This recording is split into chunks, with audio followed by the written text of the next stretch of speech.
This scrap fabric is prepared for the slip stitch. I have folded up to the wrong side about 1/4 inch, pressed, and then up a 1/2 inch and pressed to mock a hem of either short, shirt, skirt, etc. I'm right-handed, so I'm going to start over here on the right-hand side and then work my way to the left so that I can use my non-dominant hand to hold my work. We want our stitches to be as invisible as possible. This is the blind hem or the slip stitch. To start, I'm going to insert my needle into this pocket or tube that I've created by pressing the fabric the way that I have. Bring the needle up through the fold, and I'm going to hide the knot in this little area. If your knot is poking out, you can just kind of stick it in, pull it tight, and you're ready to start stitching.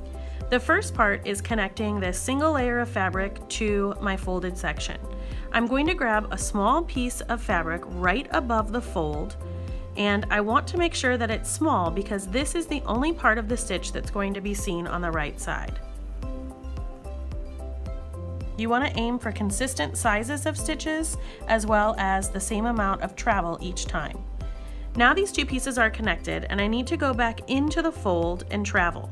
I want to go back into the fold close to where I came out. So I'm going to slide my needle in sideways and try to use this crease as a guide. And there we go. The needle is in the crease. I can't see it on the inside or the outside.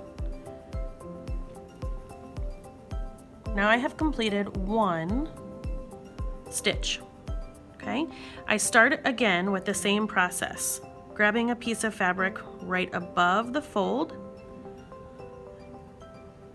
pull it through, and now I can travel. If I were using a matching thread, say black, I wouldn't be able to really see any of my stitches at all. I'll show you what this looks like on the right side after I get one more done.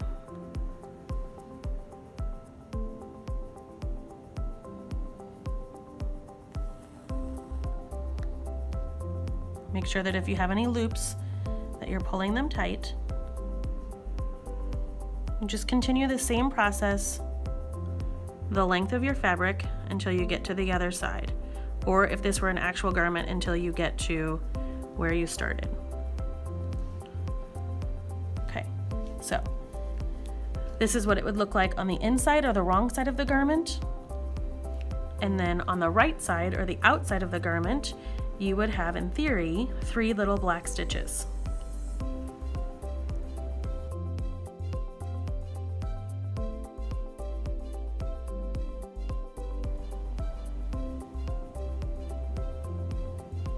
This will be my last travel, and here I'm going to end the stitch. I'm going to come out of the fabric and back into it just like I were doing another stitch, but this time I'm going to run my needle through the loop and pull tight. I'm going to do that a minimum of 2 times, creating a stitch each time and pulling tight. And then when you're finished, you can go ahead and clip close to the knot. Now I have completed the slip stitch.